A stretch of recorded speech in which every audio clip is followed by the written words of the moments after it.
Yes, welcome to you student. My name is Sunil sir, teacher in Indian history. तो student अपन बात कर रहे थे मौर्य काल की, और मौर्य काल के अपन शासक पढ़ रहे थे चंद्रगुप्त मौर्य। और चंद्रगुप्त मौर्य के अंदर हमने जो उसका साम्राज्य विस्तार है उसके बारे में चर्चा की थी। आज जो अपना चलेगा वो चलेगा मेगास्थनीज, इतिहासकार मेगास्थनीज। तो हेडिंग लगाई है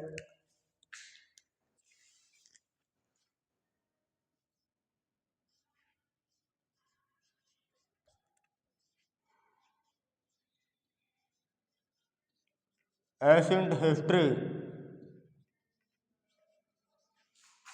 ऑफ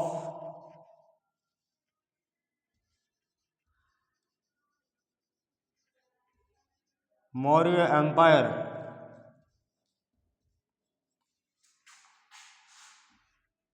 या डायनेस्टी, मौर्य साम्राज्य या मौर्य राजवंश, मौर्य साम्राज्य या मौर्य राजवंश। तो इसमें हेडिंग लगानी है हिस्टोरियन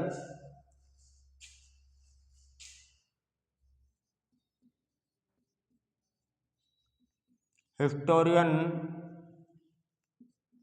मेगास्थनीज, मेगास्थनीज।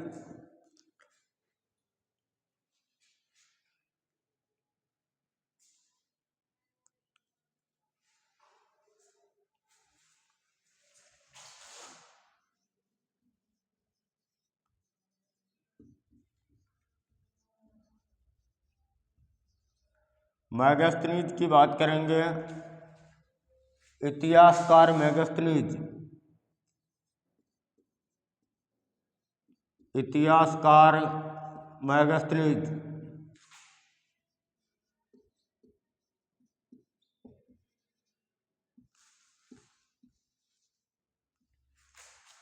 तो फटाफट से ये हेडिंग लगाओ। मेगास्थनीज के बारे में अपन को जानना है कि भाई मौर्य काल के अंदर मेगास्थनीज कौन था और कब आया था, क्यों आया था, किस कारण से आया था। तो ये सारी जानकारी अपन को जानना है।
तो अपन ने यह तो पढ़ लिया है कि मेगास्थनीज एक यूनानी राजदूत था।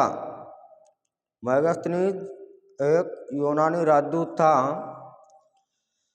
जो चंद्रगुप्त मौर्य के शासनकाल में भारत आया था। तो आज अपन को इसी के बारे में जानना है। ठीक है,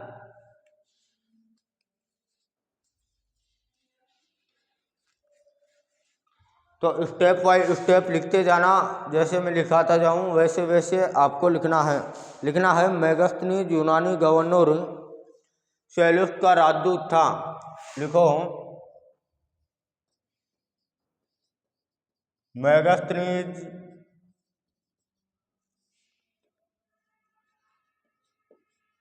यूनानी राजदूत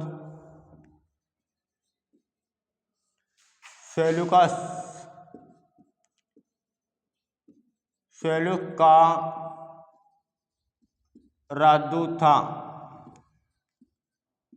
किसका राजदूत था? सेल्यूस का। और सेल्यूस कौन था? इतिहास इतिहासकार मेगास्थनीज जो था वो शासक सेलुस का राजदूत था। तो भाई सेलुक और चंद्रगुप्त मौर्य के जो बीच में जो युद्ध हुआ था उसमें कौन विजेता रहा? चंद्रगुप्त मौर्य। तो इसके आगे लिखना है उसने अपनी प्रसिद्ध कृति किताब इंडिका की रचना की थी। तो इसमें लिखो इतिहासकार मेगास्थनीज ने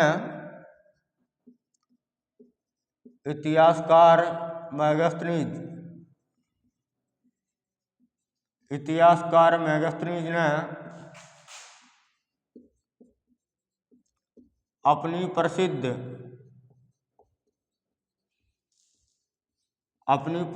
कृति या पुस्तक इंडिका की रचना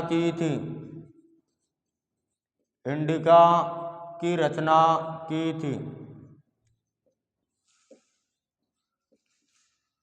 अब सिंपली वन लाइनर क्वेश्चन ये पूछेगा इंडिका पुस्तक किसने लिखी थी?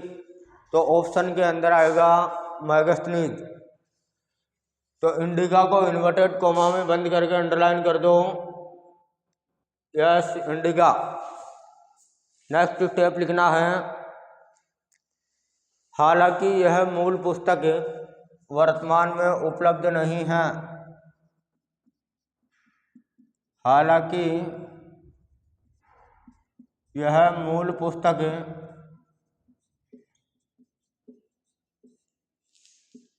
वर्तमान स्थायित्व में नहीं है।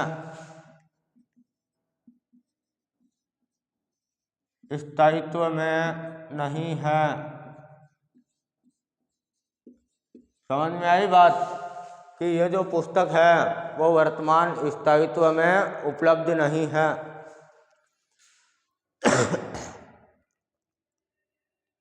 इसके बाद में नोट डाल के लिखना है इतिहासकार मेगास्थनीज मौर्य काल को सुस्मृति युक्त माना जाता है। लिखो इतिहासकार मेगास्थनीज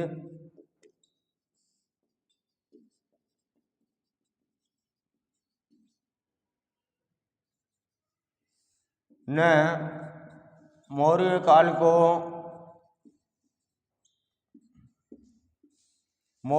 को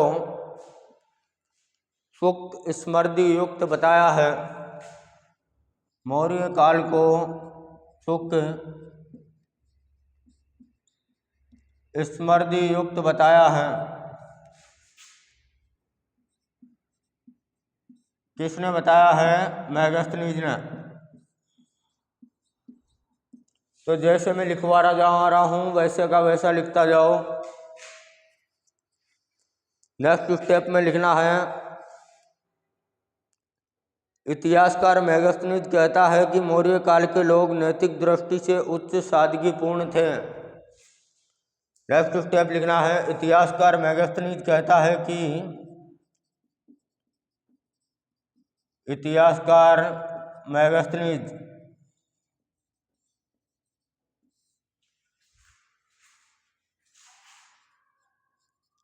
कहता है कि मौर्यकालीन लोग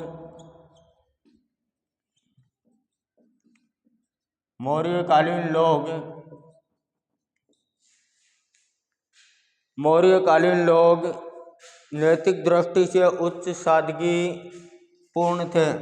नैतिक दृष्टि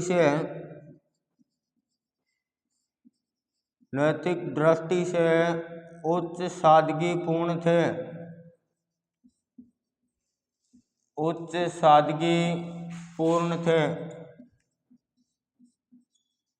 समझ में आई बात कि इतिहासकार मेगास्थनीज जो है वो कह रहा है कि भैया मौर्यकालीन जो लोग थे वो नैतिक दृष्टि से उच्च सादगीपूर्ण थे। जैसा मैं आपको लिखा रहा हूँ एग्जाम में वैसा का वैसा लिखना है, ठीक है। तो अपन किसकी बात कर रहे हैं? हिस्टोरिकल ऑफ मेगास्थनीज, जो मौर्य एम्पायर या मौर्य डायनेस्टी के काल में चंद्रगुप्त मौर्य के शासनकाल में भारत आया था।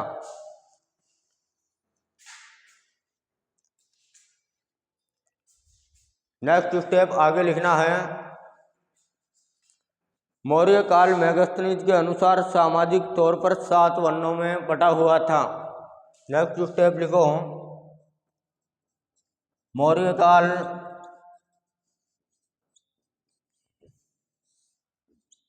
सामाजिक दृष्टि से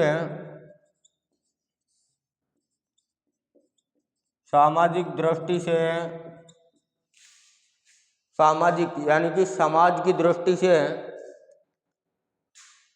7 वर्णों में बटा हुआ था। 7 वर्णों में बटा हुआ था या 7 वर्णों में विभक्त था। बटा हुआ था या विभक्त था, एक ही बात है।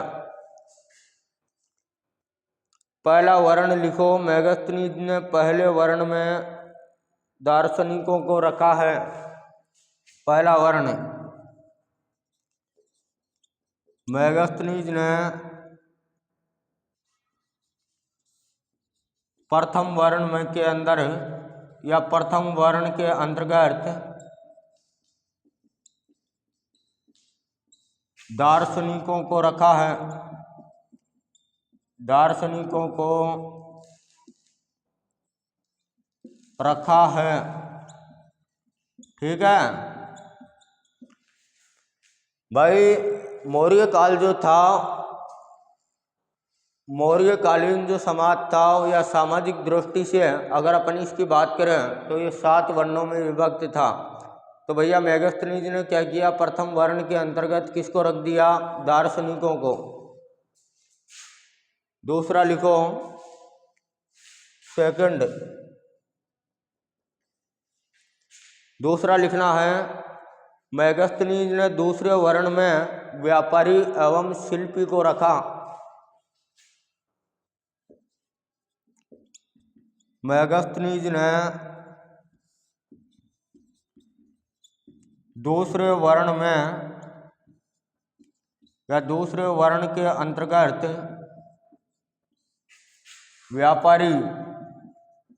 व्यापारी इन्वर्टेड कॉमाज अंडरलाइन व शिल्पी इन्वर्टेड कॉमाज अंडरलाइन व्यापारी व शिल्पी को रखा है, ठीक है। तीसरा पॉइंट डाल के लिखो। मेगास्थनीज ने तीसरे वर्ण के अंतर्गत योद्धाओं को रखा है।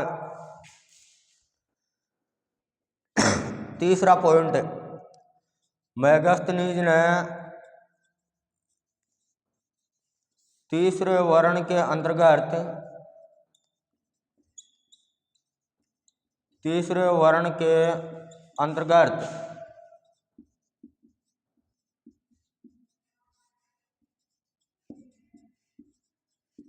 तीसरे वर्ण के अंतर्गत योद्धाओं को रखा है। योद्धाओं को रखा है,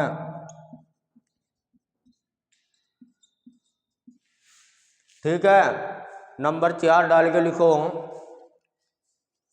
मेगास्थनीज ने चतुर्थ वर्ण के अंतर्गत शिकारी एवं पशुपालकों को रखा है।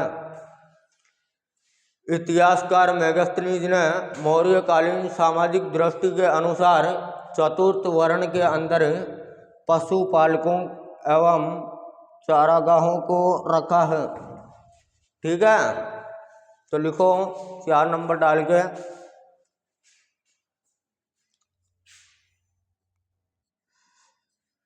मेगास्थनीज ने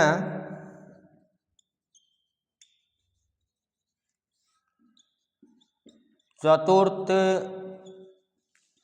वर्ण के अंतर्गत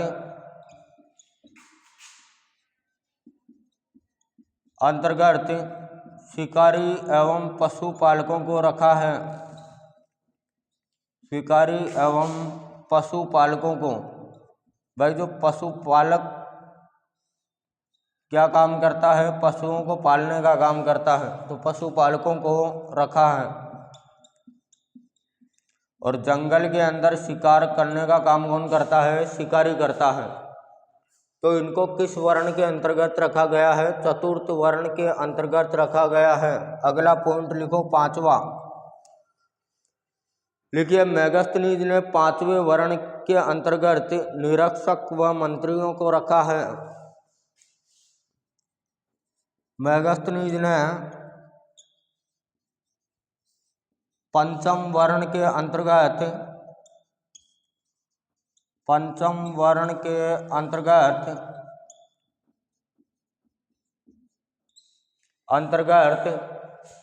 निरीक्षक एवं मंत्रियों को रखा है। निरीक्षक एवं मंत्रियों को रखा है। मंत्रियों को रखा है। कितने वर्ण हो गए? 5। छठा लिखो, मेगास्थनीज ने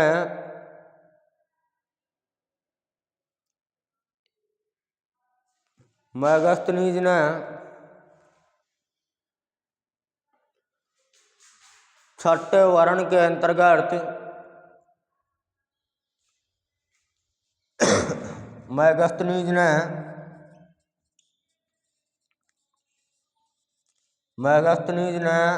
छठे वर्ण के अंतर्गत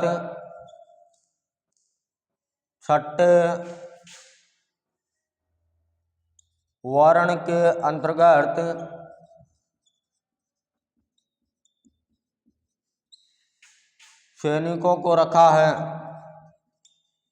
सैनिकों को रखा है।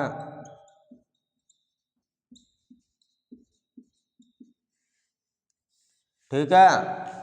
इसके बाद में सातवां वर्ण लिखो, मेगास्थनीज ने सातवें वर्ण के अंतर्गत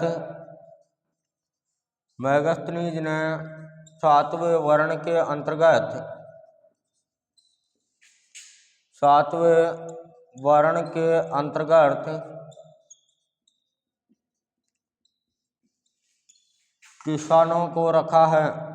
किसानों को रखा है। किसानों को रखा है। समझ में आ गई बात? तो ये 7 वर्ण हैं। इन 7 को तुरंत लिख लो। आपको छोटा सा क्वेश्चन पूछ सकता है कि इतिहासकार मेगास्थनीज ने सामाजिक दृष्टि से मौर्यकालीन समाज जो था या मौर्यकालीन साम्राज्य जो था उसको कितने वर्णों में विभक्त किया था?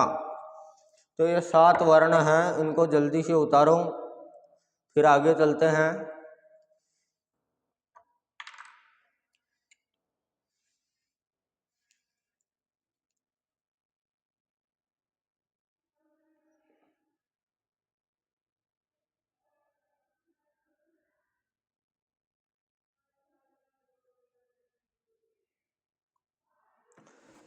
तो अपन ने क्या क्या बात की है स्टूडेंट कि मेगास्थनीज ने प्रथम वर्ण के अंतर्गत दार्शनिकों को रखा है और दूसरे वर्ण के अंतर्गत व्यापारी एवं शिल्पी जो हैं उनको रखा है। इसके अलावा तीसरे वर्ण के अंतर्गत योद्धाओं को रखा है, भाई जो राजा थे उनको रखा है। इसके बाद में जो चतुर्थ वर्ण है उसके अंदर शिकारी एवं पशुपालकों को रखा है। तो मेगास्थनीज का जो 5वां वर्ण है उसके अंदर निरीक्षक एवं मंत्री रहते थे और छठे वर्ण के अंतर्गत उसने सैनिकों को रखा है। इसके अलावा 7वें वर्ण के अंतर्गत किसानों को रखा है। ठीक है, अब आगे चलते हैं।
तो 7 वर्ण मैंने बता दिया है आपको।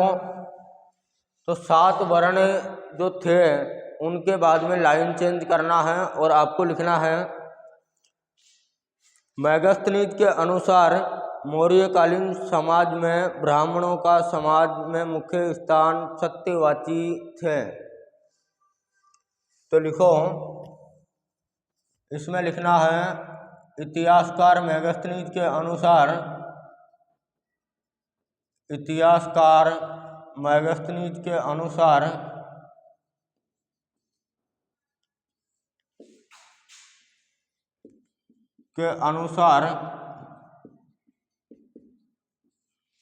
मौर्य काल में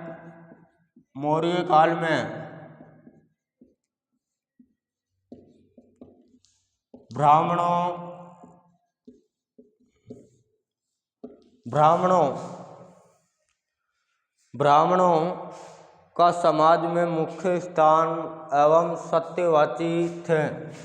ब्राह्मणों का समाज में मुख्य स्थान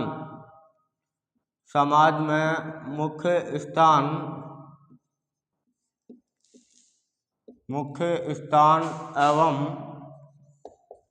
सत्यवाची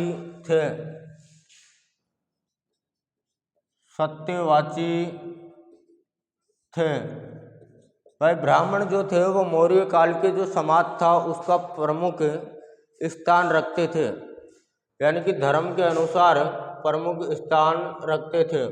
और इसके बाद में क्या होता है, वो सत्यवाची थे, यानी कि बिल्कुल हर बात को सत्यता से कहते थे।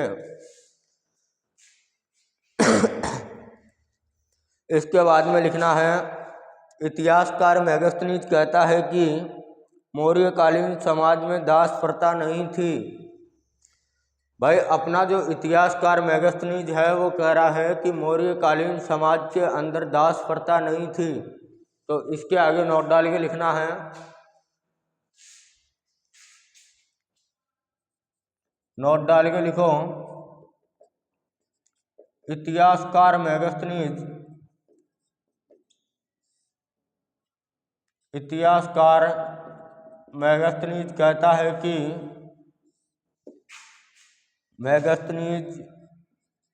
कहता है कि मौर्यकालीन समाज के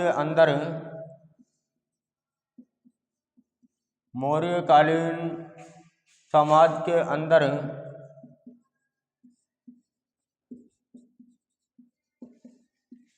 दास प्रथा का प्रचलन नहीं था। दास प्रथा इन्वर्टेड कॉमाज अंडरलाइन, दास प्रथा का प्रचलन नहीं था।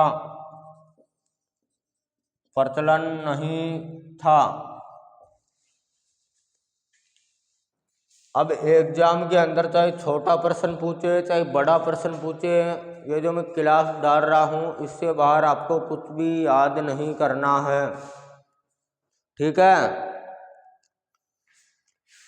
इसके बाद आगे लिखना है, मेगास्थनीज कहते हैं कि मौर्यकालीन समाज को छोड़कर अन्य सभी समाजों में दास प्रथा मौजूद थी। मेगास्थनीज के अनुसार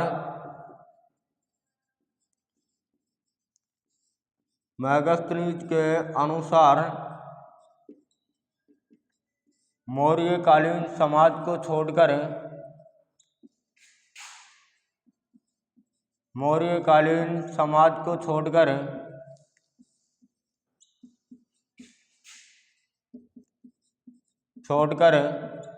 अन्य सभी समाजों के अंदर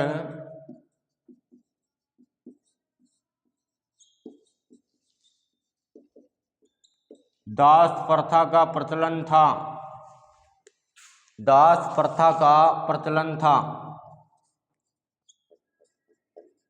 यानी कि उस समय दास बनाया जाता था।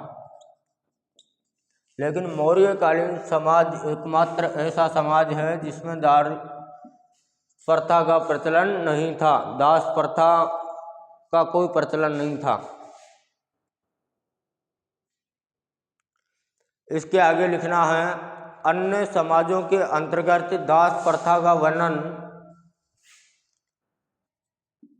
अन्य समाजों के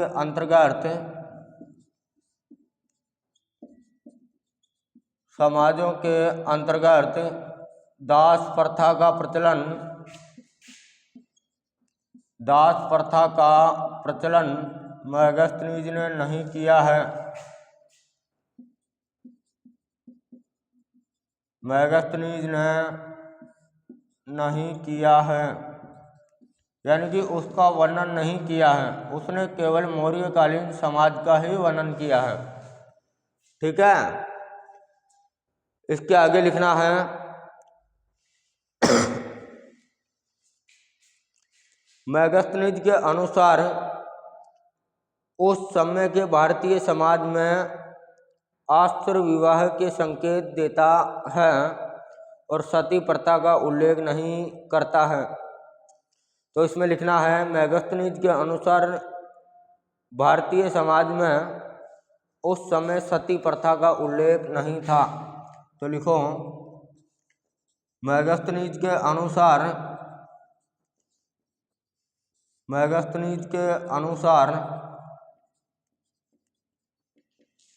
भारतीय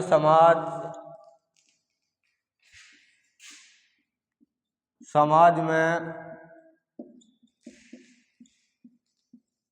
सती प्रथा इन्वर्टेड कॉमाज अंडरलाइन सती प्रथा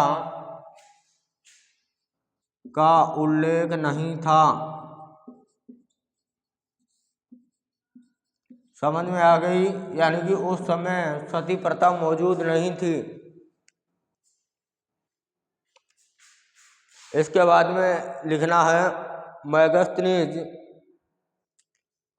कहता है कि भारतीय लोग डियोनिसियस तथा हेराक्लीज की पूजा करते हैं। डियोनिसियस, हेराक्लीज। मेगास्थनीज कहता है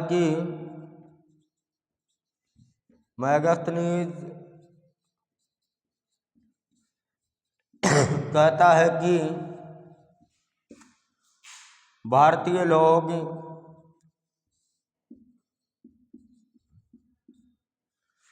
डियोनोसियस एवं हेराक्लीज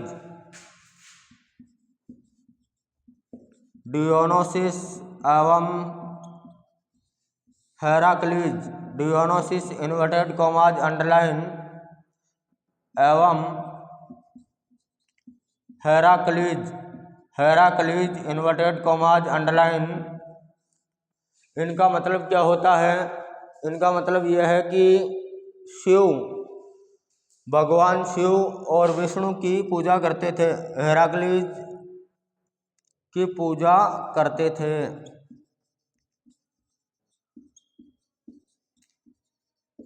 इसका तात्पर्य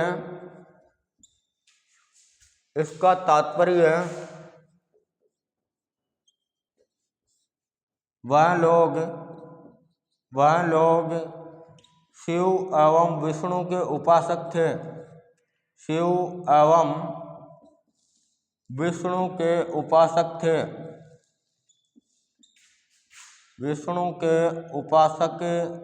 थे।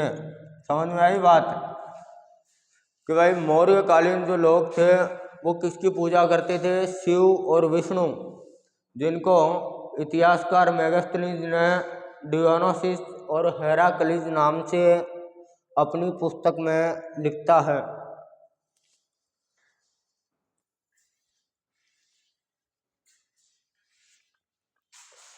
नेक्स्ट स्टेप लिखो, मेगास्थनीज ने चंद्रगुप्त मौर्य की राजधानी पाटलिपुत्र बताया है। मेगास्थनीज ने चंद्रगुप्त मौर्य की राजधानी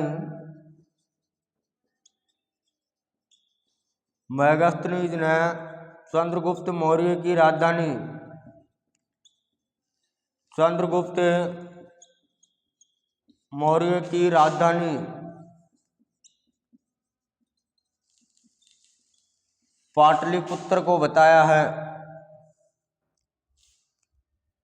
Pataliputra inverted comma underline Pataliputra और जो आपकी पाटलिपुत्र है वो मगध महाजनपद की राजधानी थी। किसकी राजधानी थी? मगध महाजनपद की। तो भैया इतिहासकार मेगास्थनीज कहता है कि चंद्रगुप्त मौर्य की जो राजधानी थी वो पाटलिपुत्र थी, और पाटलिपुत्र उस समय सबसे ताकतवर यानी कि 16 महाजनपदों में से सबसे ताकतवर जो मगध था उसकी राजधानी थी। तो इसके बाद में अपन को जानना है, मेगास्थनीज ने चंद्रगुप्त मौर्य की राजधानी पाटलिपुत्र को बताया है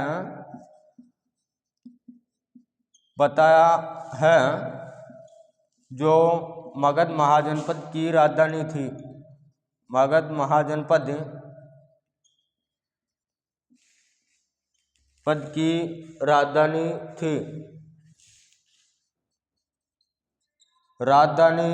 थी। ठीक है।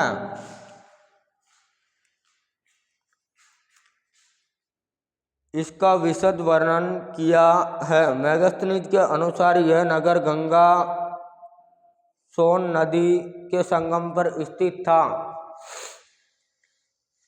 गंगा एवं सोन नदी के संगम पर स्थित था। तो लिखो, इतिहासकार मेगास्थनीज के अनुसार यह नगर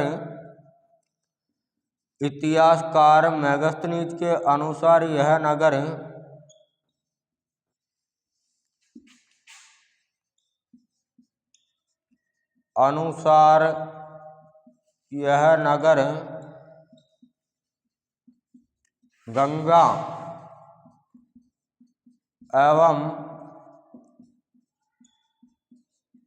सोन नदी पर स्थित था।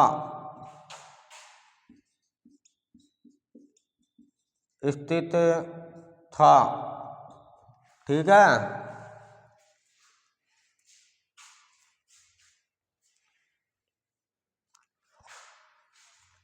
इसके आगे लिखना है, यह नगर 80 स्टेडिया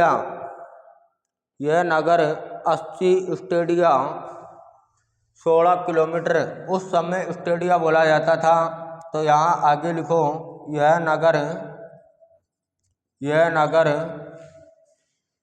नगर 80 स्टेडिया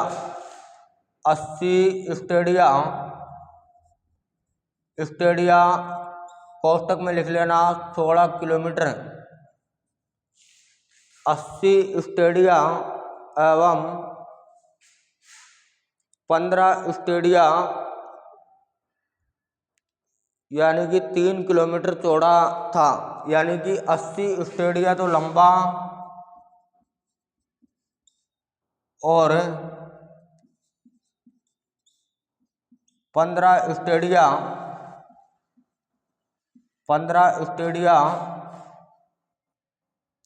3 किलोमीटर चौड़ा था। भाई गंगा और सोम के संगम पर स्थित ये जो नगर था वो 80 स्टेडिया का मतलब है, यानी कि मेगास्थनीज अपनी भाषा में लिख रहा है, और अगर अपनी भाषा में इसको जानने की कोशिश करें तो वो लगभग 16 किलोमीटर लंबा और 3 किलोमीटर चौड़ा था। ठीक है।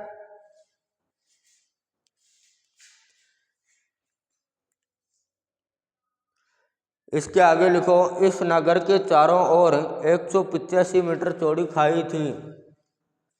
इस नगर के चारों ओर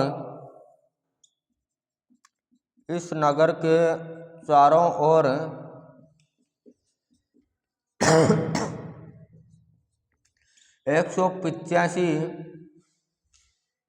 मीटर लंबी खाई थी, यानी कि खड्डा था। लंबा यानी कि कहने का मतलब 185 मीटर लंबा, और 185 मीटर लंबा, और उसको अपन क्या बोलते हैं? खाई बोलते हैं।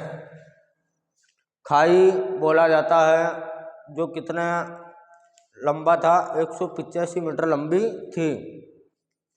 ठीक है।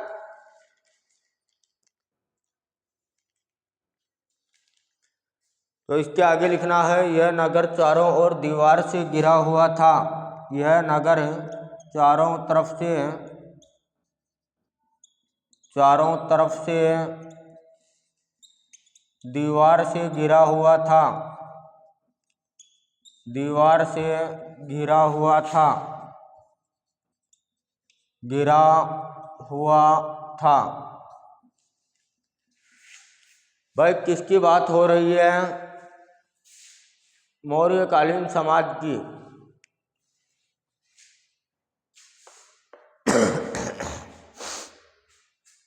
इसके बाद में लिखना है, यहाँ तक उतार लो, फिर इसके बाद में मैं लिखवाता हूँ आपको आगे।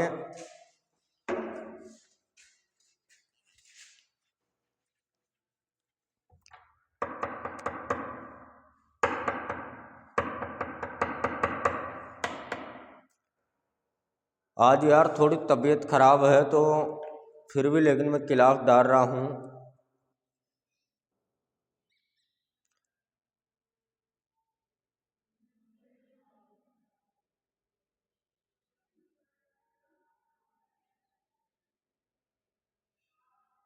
भाई आपको तो जो मैं लिखवा रहा हूँ ना, इससे बाहर कुछ भी नहीं लिखना है। अपने दिमाग से लिख दिया तो मामला गड़बड़ हो जाएगा, ठीक है?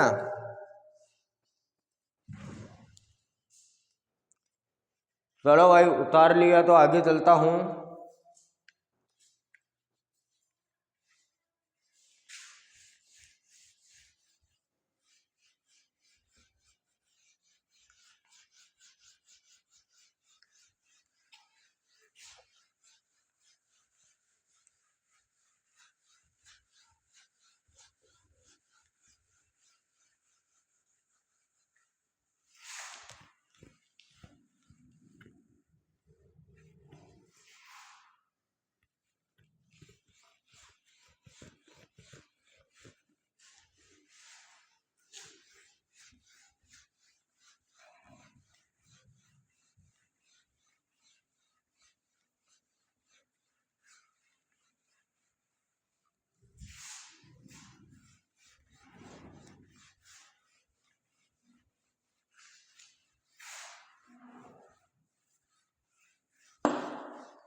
तो आगे लिखना है, इतिहासकार मेगास्थनीज के अनुसार,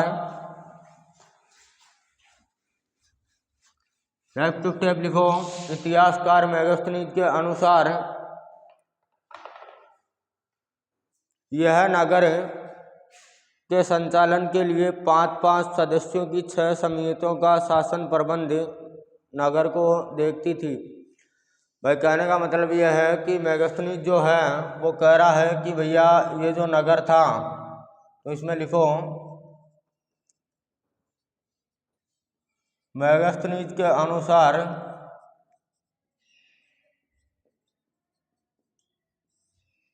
मेगास्थनीज के अनुसार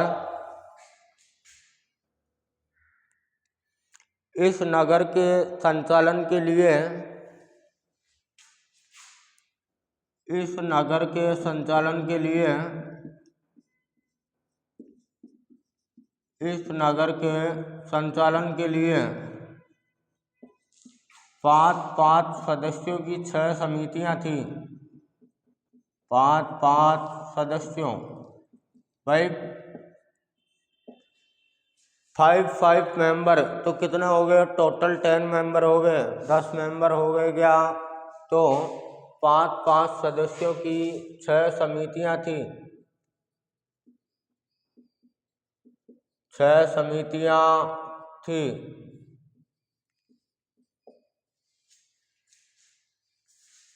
इसके आगे लिखना है,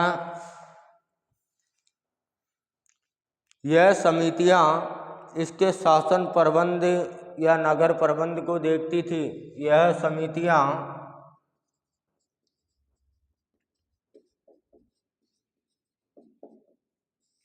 शासन प्रबंध, कोष्टक में लिखना है नगर प्रबंध,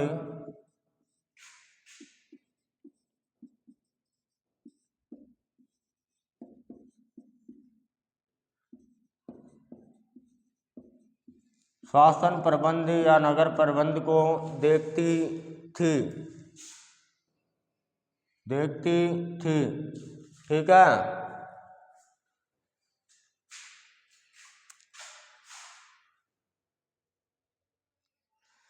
नेक्स्ट स्टेप लगा के लिखो, नोट डाल के। चंद्रगुप्त मौर्य का राजप्रसाद बहुत भव्य एवं कलापूर्ण था। नोट डाल के लिखना है, चंद्रगुप्त मौर्य का राजप्रसाद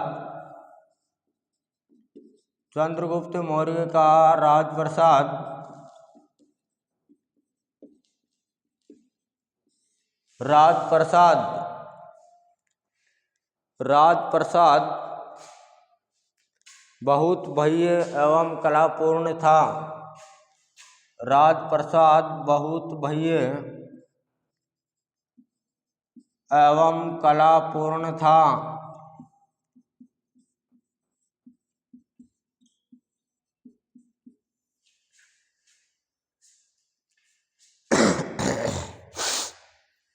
नेक्स्ट स्टेप लिखो, मेगास्थनीज ने कहा है कि इसकी भव्यता और शान शौकत सूसा एक बताना के राजमहल से भी भव्य थी। सूसा एक बताना, ये दो नाम ध्यान में रखना है, सूसा और एक बताना, इससे भी कहीं विशाल भव्य थी। तो आगे लिखना है, मेगास्थनीज कहता है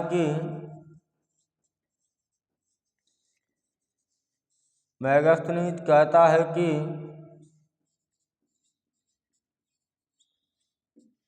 इस नगर की भव्यता, शान शौकत, इस नगर की भव्यता और शान शौकत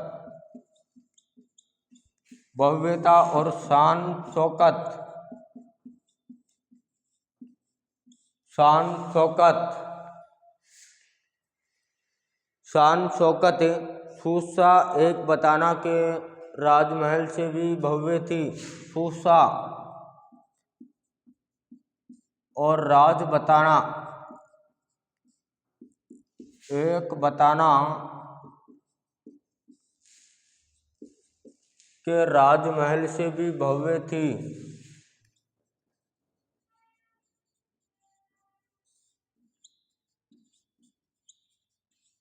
राजमहल से भी भव्य थी। समझ रहे हो इस बात को? अब अपना नया हेडिंग लगाना है, चंद्रगुप्त मौर्य की प्रमुख विजय। चंद्रगुप्त मौर्य की प्रमुख विजय।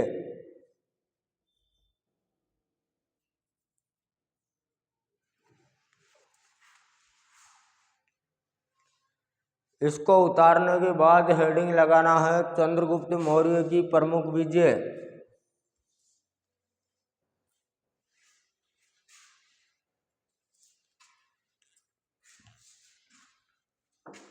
भाई, चंद्रगुप्त मौर्य ने अपने शासनकाल में किन किन प्रदेशों को अपने अधीन किया, किन के ऊपर अपना अधिकार जमाया, उसके बारे में अपन को जानना है।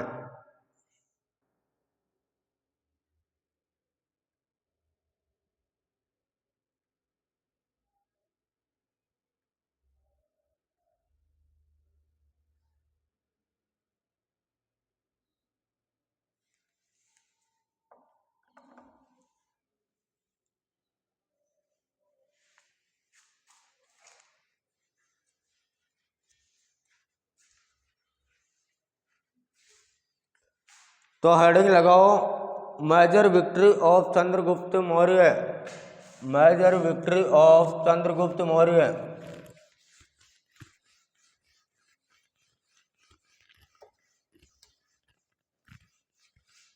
Major victory of Chandragupta Maurya.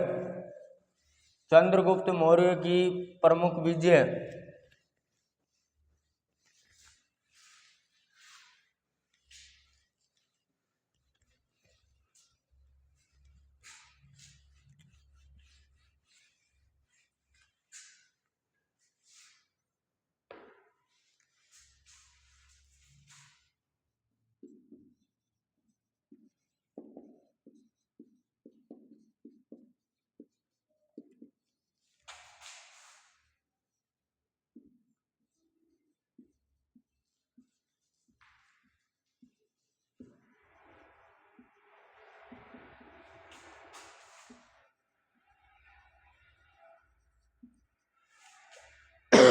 तो major victory of Chandragupta Maurya है।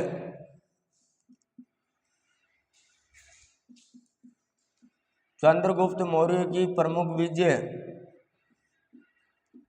चंद्रगुप्त मौर्य की प्रमुख विजय, प्रमुख विजय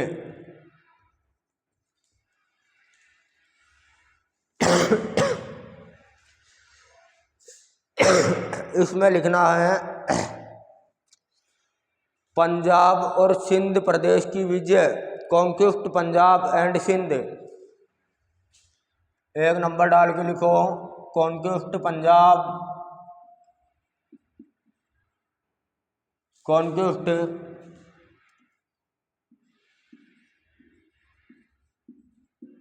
पंजाब, पंजाब,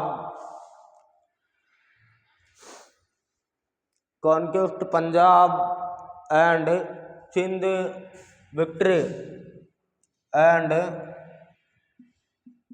सिंध विक्ट्री।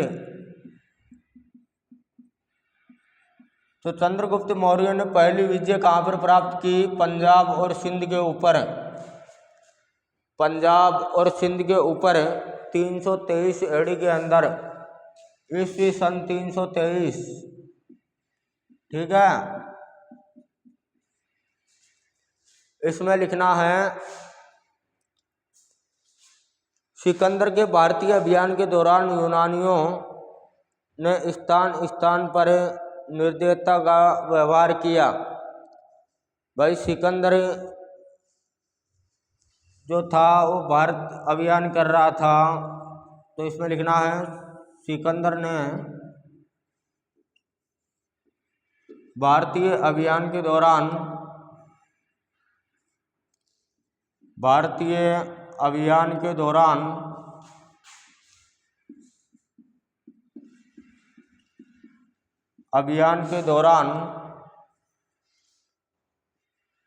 यूनानियों ने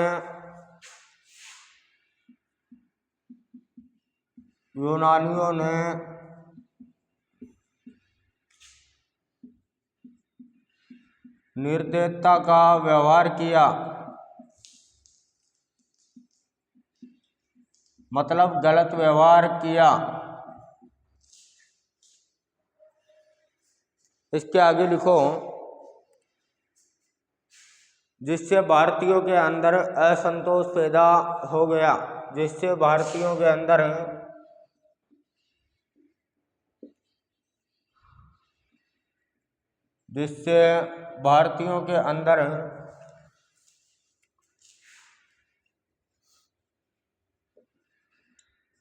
असंतोष पैदा हो गया।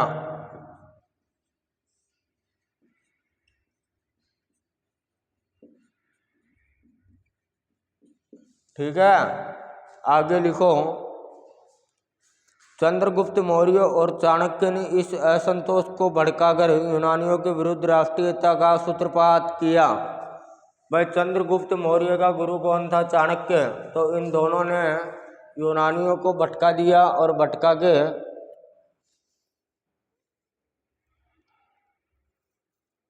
भारतीय लोगों को बचाया। तो इसमें लिखो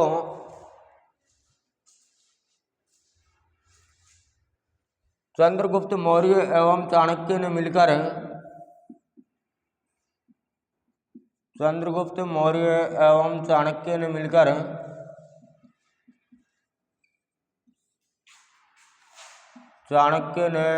मिलकर यूनानियों को आपस में भड़काया, यूनानियों को आपस में भड़काया, आपस में भड़काया, आपस में भड़काया एवं इनका सूत्रपात किया, इनका सूत्रपात किया, इनका सूत्रपात किया। इसके आगे लिखना है इतिहासकार जस्टिन ने लिखा है कि पश्चिमी भारत में स्वाधीनता संग्राम का नेता चंद्रगुप्त मौर्य था। जस्टिन के अनुसार पश्चिमी भारत में स्वाधीनता संग्राम का जो नेता था वो चंद्रगुप्त मौर्य था। ये कौन कह रहा है? इतिहासकार जस्टिन कह रहा है। तो नोट डाल के लिखना है, इतिहासकार जस्टिन के मतानुसार, नोट डाल के लिखो, इतिहासकार जस्टिन के मतानुसार, इतिहासकार जस्टिन के मतानुसार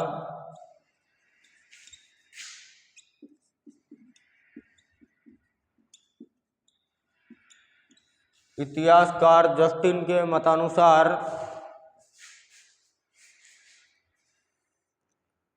इतिहासकार जस्टिन के मतानुसार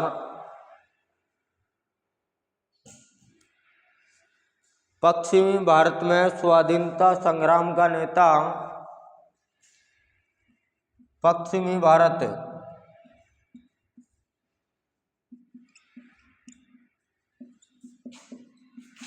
स्वाधीनता संग्राम का नेता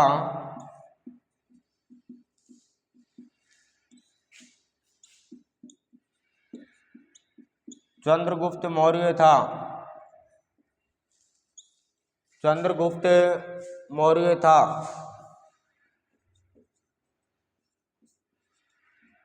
ठीक है।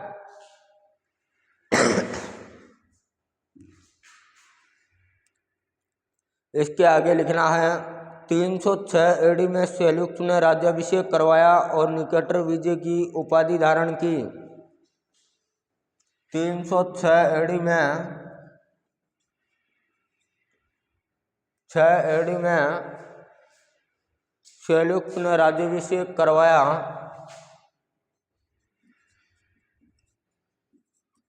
सेल्यूकस ने राज्याभिषेक करवाया।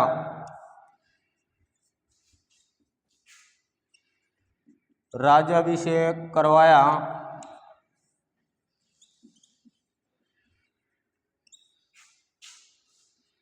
और निकेटर की उपाधि धारण की।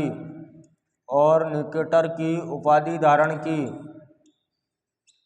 निकेटर की उपाधि धारण की। उपाधि धारण की। ठीक है।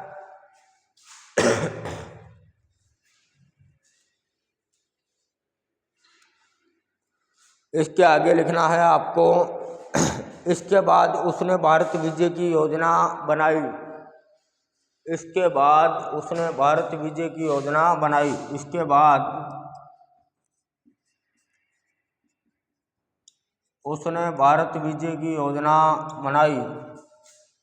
उसने भारत विजय की योजना बनाई। भारत विजय की योजना बनाई।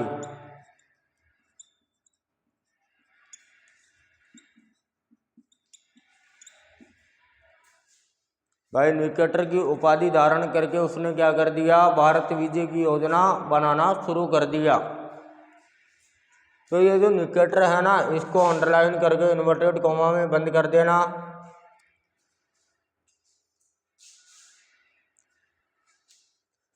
इसके आगे लिखना है, दूसरी ओर भारत जैन ग्रंथों के अनुसार, दूसरी ओर भारत, इस लाइन को छोड़ दो, अगली लाइन में लिखना है, जैन ग्रंथों के अनुसार सेना के लिए धन की व्यवस्था चाणक्य ने की थी। जैन ग्रंथों के अनुसार, जैन ग्रंथों के अनुसार धन की योजना, धन की योजना चाणक्य ने की थी। धन की योजना चाणक्य ने की थी। चाणक्य ने की थी। चाणक्य ने की थी। इसके आगे लिखो, उसने स्थानीय राजाओं का सहयोग प्राप्त किया। इसके बाद में लिखना है, चाणक्य ने स्थानीय राजाओं का सहयोग प्राप्त किया। चाणक्य ने स्थानीय राजाओं का सहयोग प्राप्त किया। स्थानीय राजाओं का सहयोग प्राप्त किया।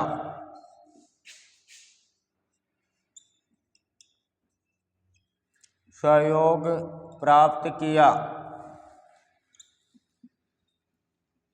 ठीक है भाई, जैन ग्रंथों के अनुसार धन की योजना बनाने वाला कौन था? चाणक्य। और चाणक्य ने क्या किया? स्थानीय राजाओं का सहयोग प्राप्त किया। इसके आगे लिखना है, उसने एक पर्वतीय राजा प्रवर्तक से संधि की थी। उसने एक पर्वतीय राजा प्रवर्तक से संधि की थी। उसने एक पर्वतीय राजा, जिसका नाम क्या था? प्रवर्तक, से संधि की थी। संधि की थी। ठीक है, इसके बाद में आपको लिखना है, विद्वानों के अनुसार प्रारंभ में झेलम तक का प्रदेश मुक्त करवाया गया। विद्वानों के अनुसार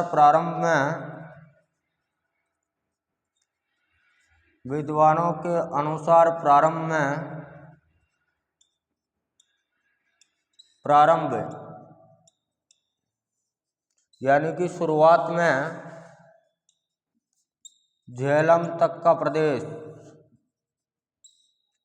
झेलम तक का प्रदेश मुक्त करवाया गया। प्रदेश मुक्त करवाया गया। तो झेलम तक का जो प्रदेश है उसको क्या करवा दिया? मुक्त करवा दिया।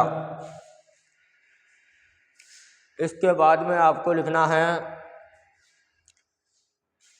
321 ईसा पूर्व तक झेलम से लेकर सिंधु तक का प्रदेश यूनानियों ने छीन लिया था। 321 ईस्वी तक, 321 एडी में झेलम से लेकर सिंधु तक का प्रदेश, झेलम से लेकर सिंधु तक का प्रदेश, सिंधु तक का प्रदेश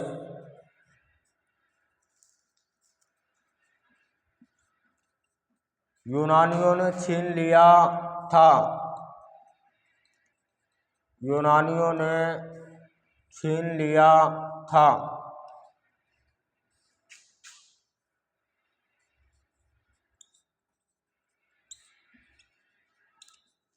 यूनानियों ने छीन लिया था। कब छीना था? 321 एडी में। ईस्वी सन 321 में झेलम से लेकर सिंधु तक का प्रदेश यूनानी शासकों ने छीन लिया था। इसके बाद में लिखना है, इसकी पुष्टि 321 यूनानी सैनिकों के मध्य संपन्न ट्रिपरेडियस के संधि से भी है। ट्रिपरेडियस,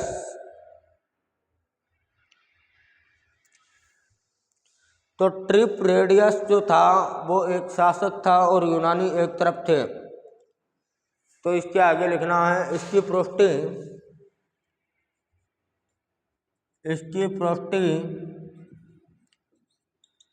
यूनानियों एवं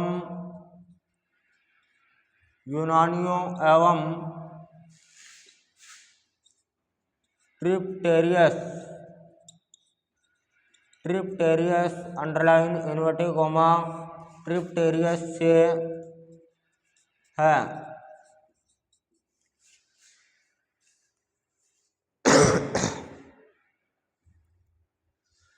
तो स्टूडेंट आज के लिए इतना ही है। थोड़ी तबीयत खराब चल रही है, तो बाकी अपन जो करेंगे वो नेक्स्ट क्लास में करेंगे। थैंक्स ऑल स्टूडेंट, इस वीडियो को देख लेना और अपने आगे दोस्तों के पास शेयर कर देना। ओके।